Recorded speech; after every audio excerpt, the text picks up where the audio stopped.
esse negócio de live, tá, gente? Oi, Milena. Oi, Sandra. Tudo bem? Tudo bem? Tudo, tá ouvindo bem aí? Eu vou estar orando enquanto o pessoal vai estar chegando para abençoar esse momento, tá bom? Santo Deus, eterno Pai, obrigado, Senhor, por esse momento que reservamos, Senhor, para aprender de Ti, aprender da Tua palavra. Que possamos, Senhor Deus, colocar em prática tudo isso que vamos aprender aqui. Usa-me, Senhor Deus, como instrumento Teu. Em nome de Jesus. Amém. Amém? Amém. Hoje o texto, gente, eu vou estar falando para vocês a cura de um cego em Betsaida, que é uma cidade bem pequena e uma cidade que aconteceram outros milagres também, mas era uma cidade que depois nós vamos ver que não tinha assim uma boa fama em relação à aceitação da palavra de Deus e a palavra de Jesus Cristo. Mas nós vamos aprender outras coisas dentre essas, né? E nós vamos também aprender, nesse capítulo 8 de Marcos, eu enviei para vocês um resumo, né? Eu fiz meu esboço e enviei para vocês. Mas aí eu também envio depois toda a gravação com os versículos e tal, que já disponibilizei o da semana passada. Então, é só entrar lá no meu canal, no YouTube, ou só clicar no link que eu deixei para vocês aí no WhatsApp. Então, antes de começar, antes da quinta, lá por terça, quarta, é mais ou menos quando tá saindo o link da semana passada. Então, é assim nós vamos movimentando, tá certo? Então, gente, nós vamos estar hoje meditando no capítulo em Marcos 8. Marcos é o menor dos evangelhos, né? É um livro menorzinho, mas não de menos importância. Então, nós vamos estar em Marcos 8, de 22 a 26, que diz assim: a cura de um cego em Betsaida. Chegaram a Betsaida e lhe trouxeram um cego, rogando-lhe que o tocasse. Ele tomou o cego pela mão, levou-o para fora da aldeia e, cuspindo-lhes nos olhos, impôs-lhes as mãos, perguntou: vê alguma coisa? O cego, levantando os olhos, respondeu: vejo as pessoas como árvores que andam.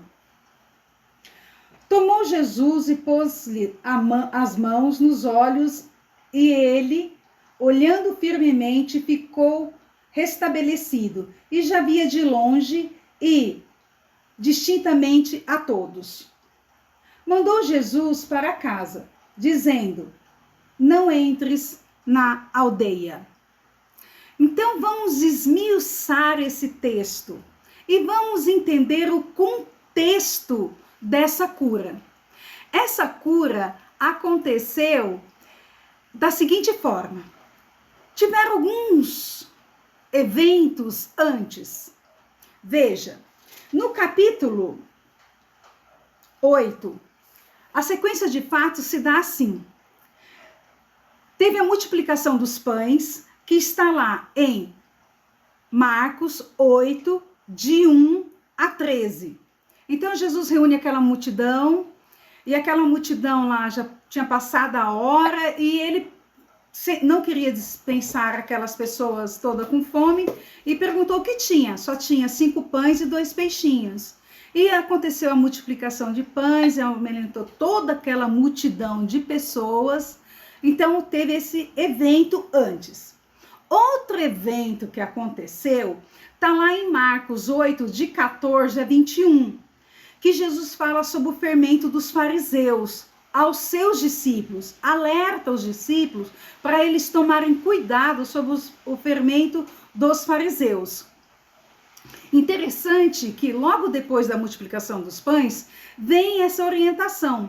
Os discípulos não estavam entendendo bem. Aí eles até acharam, será que Jesus está falando esse negócio aí de fermento dos fariseus, porque a gente não trouxe pão? E ele está falando isso? Aí Jesus, sabendo dessas indagações, falou para eles assim: por que arrazoais sobre o não terdes pão? Ainda não considerastes, nem compreendestes, tendes o coração endurecido? Tendo olhos, não vedes, ouvidos e não ouvis? Não vos lembrais? Então ele tinha acabado de multiplicar o pão. Como é que ele está falando que é por falta de pão, que ele está falando do fermento dos fariseus? Então aconteceu esses eventos antes. E aí ele fala, ó, tem olhos e não vê, tem ouvido e não escuta. O que ele faz? Está caminhando, seguindo a sua jornada de pregação. Ele vai para essa cidade e trazem para ele um cego. E a gente sabe, quem trouxe esse cego? A gente não sabe na realidade, se foram os amigos, né, um parente, mas alguém levou esse cego até Jesus. Eu vejo assim, quando a gente gosta muito de uma pessoa, a gente procura ajudar. Então essas pessoas tentaram ajudar esse cego de alguma forma. O que levou esse cego a Jesus? Foi o problema dele. E aí, vamos aplicar para a nossa vida? Eu vou estar falando e aplicando já para a nossa vida. Quando o cego foi através de um problema. Quantas vezes a gente não vai a Deus por conta de um problema? Quantas vezes nos aproximamos de Deus por conta de um problema? Lembra as dificuldades do nosso encontro da semana passada? Que as dificuldades podem se tornar impossibilidades, não é? Oportunidades. Então, foi um problema que levou este homem até Jesus. E era um problema de nascença, provavelmente. Bom, levaram até Jesus. Então, não sabemos se foi parentes ou não. Mas alguém ouviu falar de Jesus e falou: ele está fazendo milagres, ele tem poder. E a fé dessas pessoas juntou com a fé desse cego e chegou até Jesus. E quando a gente chega até Jesus, as coisas se transformam. Sempre. Não tem como a gente ir até Jesus e não acontecer alguma coisa extraordinária. Bom, aí o texto fala que Jesus o pegou pela sua mão. Você vê que proximidade. Pegou pela sua mão e levou para fora dessa cidade, Betsaida.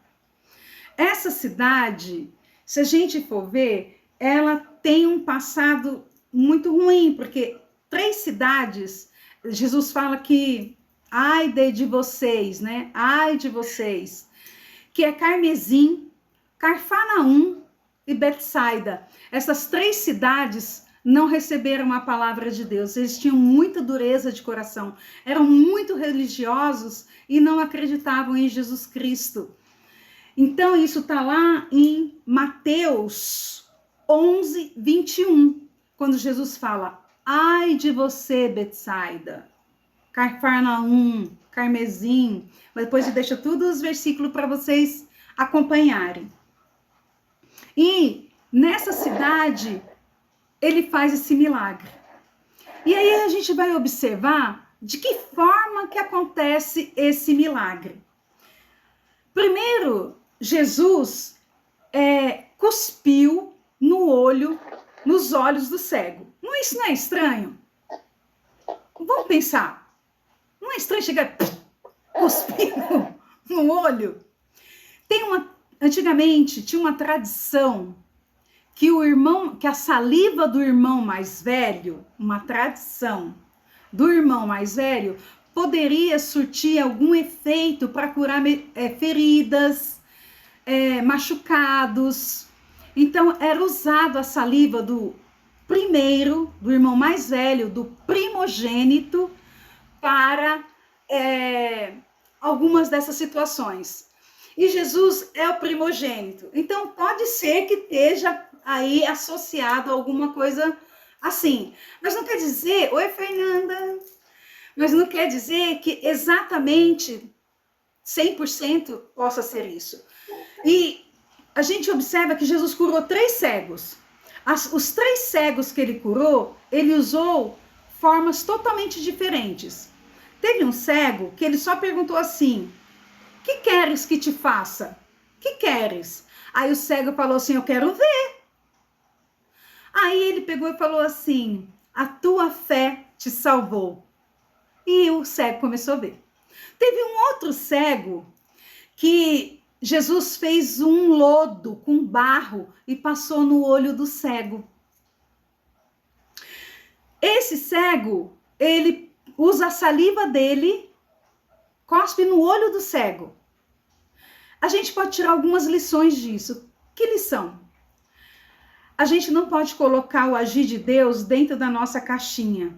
As formas que ele utiliza é peculiaridade dele, é estratégia dele. Talvez ele fez das 3 formas diferentes para não ficar tipo um ritual. Todo cego eu vou curar dessa forma.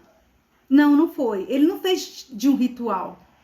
Ele atendeu a necessidade de cada um de forma diferente. Então ele pode atender a necessidade da Willy, do Afonso, do Gabriel, da Gisele, da Regina, da Zilá, da Milena, toda minha, de forma diferente. Porque a tua necessidade, Afonso, pode ser diferente da minha. E ele tem uma forma de agir para cada um. Aí, ele pergunta para o cego, não pergunta? Se ele está vendo, ele fala assim, vê alguma coisa? Aí o cego responde, eu vejo árvores andando, como árvores andando. Alguma coisa não estava 100% bem. Quando Jesus faz milagre, quando Jesus dá uma palavra, essa palavra, ela atende 3 necessidades, geralmente. A necessidade da pessoa, nesse caso do cego, ele deixa uma lição, atende a necessidade. A segunda, a lição para os discípulos. Na introdução, vocês se lembram que eu falei que Jesus falou para os discípulos que eles tinham olhos e não estavam vendo? Tinham ouvido, mas não estavam escutando? A visão dos discípulos não estava nítida. A visão dos discípulos não estava clara. Eles estavam vendo só parte de. Assim como esse cego, a visão dele não estava nítida. A visão dele não estava perfeita. A visão dele estava turva. E ele não estava vendo pessoas, ele estava vendo objetos. Então, algo precisava ser trabalhado. Então, o primeiro toque de Jesus ainda iria acontecer algo grande no segundo toque. Esse cego, ele precisou de um segundo toque. Por que será? Porque o caso dele era grave, Jesus não tinha poder para curar no primeiro momento? Não, é respondendo aquelas 3 questões.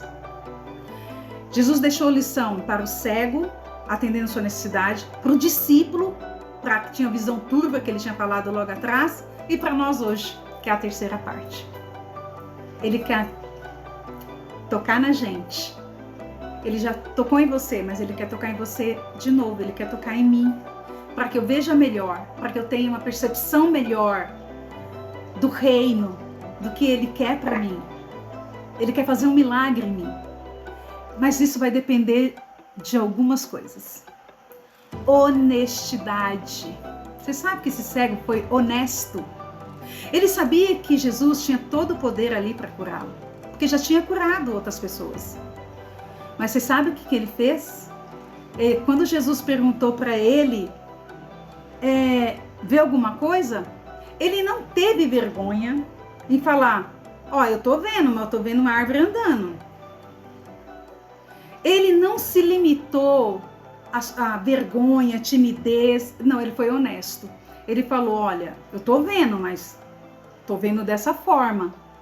Assim, Jesus quer a nossa sinceridade de coração, que a gente fale para ele. Qual é a tua necessidade? O que está acontecendo? E ele está disposto a atender a nossa necessidade, dentro da nossa individualidade, da sua particularidade. E aí, é possível ter olhos e não ver com clareza. Ver com limitações, fazer julgamentos errados, porque quando a gente tem uma visão parcial, a gente pode fazer julgamentos errados. E a visão confusa. Então precisamos ter clareza. Clareza, porque nem sempre a gente está vendo o todo.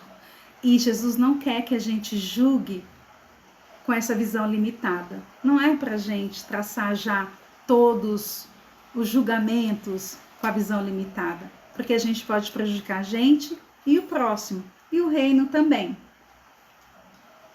Bom, aí Jesus, então o cego não estava vendo direito, aí Jesus pôs-lhes as mãos nos olhos e ele, olhando firmemente, ficou restabelecido e já viu ao longe, distantemente, a todos. Ele começou a ver perfeitamente. Então a gente viu esse milagre acontecendo em duas partes, ou podemos dizer que teve uma evolução.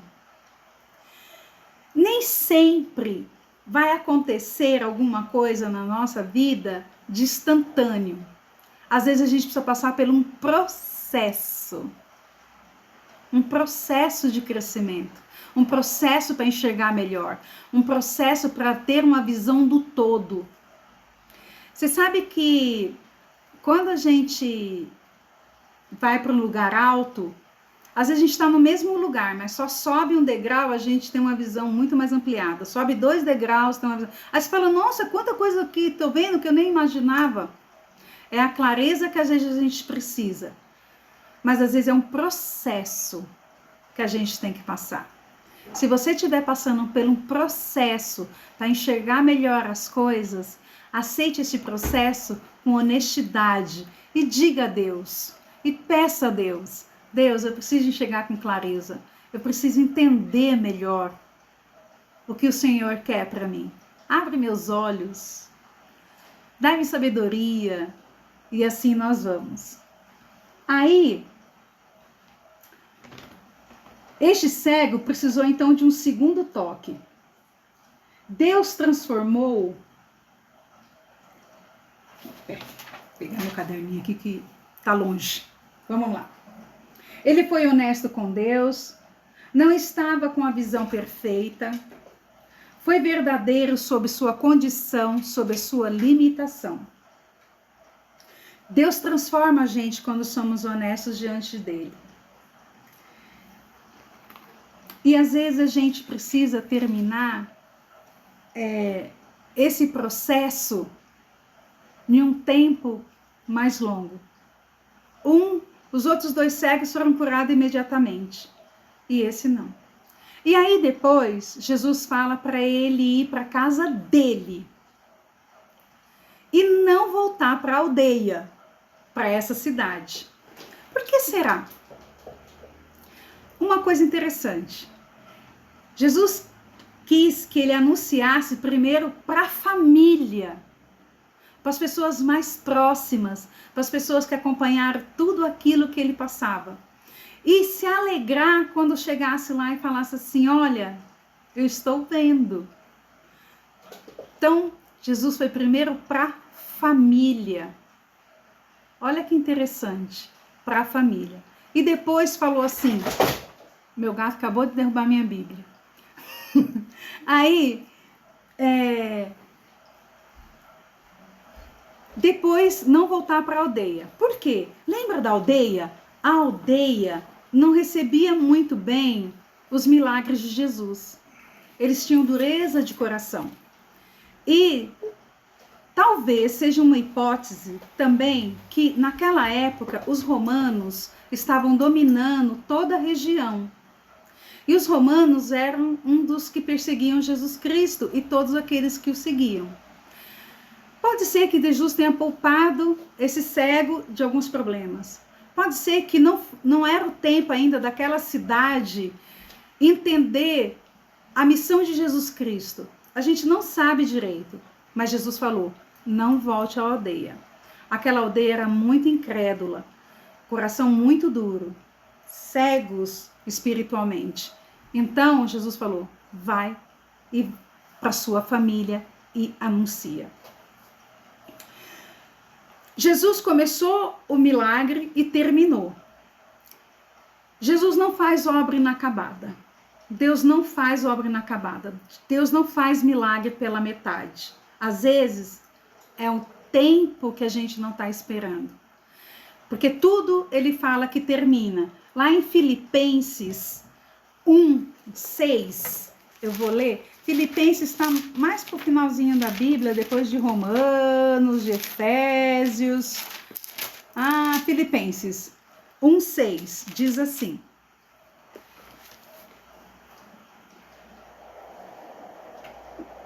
Tendo por certo isto mesmo, que aquele que em vós começou a boa obra, a aperfeiçoará até o dia de Jesus Cristo. Ele começa, ele termina a boa obra. Eu não sei o que está acontecendo na sua vida. Talvez você esteja passando por um processo. Um processo que às vezes nos deixa com a visão limitada só daquilo que está acontecendo. Mas não desanima na fé. Seja honesto com Deus. Fala que você quer que Ele complete aquilo que você sabe que Ele começou na sua vida. A obra. Você fala, Deus, eu sei que a Tua palavra tem muitas bênçãos para mim. E eu quero desfrutar as Tuas bênçãos. Eu quero que Tu conclua a Tua obra na minha vida, nas nossas vidas.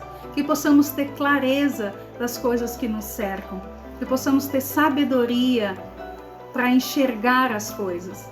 Que possamos olhar para as pessoas não como árvores que andam, como objetos, mas sim como pessoas, como ser humano, que tem falhas e limitações como eu tenho, mas que é amado por Deus e que precisa ser amado por mim. É difícil? Não é muito fácil não, mas é um exercício que a gente tem que fazer, tá bom? Amém? Amém. Eu vou pedir o Gabriel tá fazendo uma oração de encerramento. Eu não sei se a minha conexão atrapalhou hoje por conta da chuva. Não sei, mas eu espero que tenha todos conseguido ouvir. Então eu agradeço muito.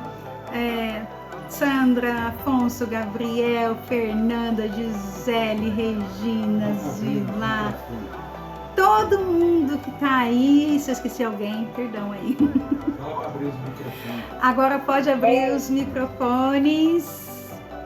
E se alguém quiser falar alguma coisa, pode falar, esteja à vontade, que a gente tem uns minutinhos aí, porque eu só tenho 40 minutos pelo Zoom.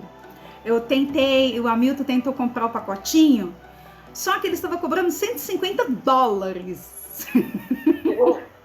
Eu achei muito caro, $150. Então eu falei assim, não, eu não vou fazer nos 40 minutos, desde esperar o pessoal entrar, porque eu utilizo no máximo 25 minutos, 26 minutos, e deixo o pessoal entrar.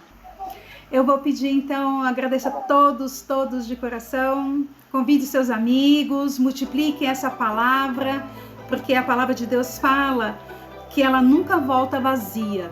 Às vezes, eu não entendi bem aquilo no momento, mas se eu meditar nela daqui a pouco, alguma coisa da palavra vai ficar no meu coração. Eu quero que vocês estejam abençoados com essa palavra. Gabriel, você faz a oração para terminar, meu lindo? Faço. Por favor. Senhor Deus, Pai, obrigado, Senhor, por esse momento de ouvir Tua palavra, que Que o Senhor fale conosco a sua maneira, cada um. Cuide de cada um, Amém. cada família representada. Amém. Fala conosco durante a noite, nos nossos sonhos, durante o dia, quando a gente acorda. Te agradecemos por todos estes momentos e por cada um aqui mais uma vez, Senhor. Obrigado por tudo, em nome de Jesus. Amém. Amém. Amém. Gente, beijo. Tchau. Tchau a todo mundo que participou. Olha quanta gente. Que legal. Tchau, gente. Tchau, Deus abençoe. Amém. Olha, a Fernanda já saiu pelo jeito. Tá aí. Beijo, esquecendo de mim. A Regina, você tá bem? Tudo bem, graças a Deus. Obrigada. Amém. Beijo. Tchau.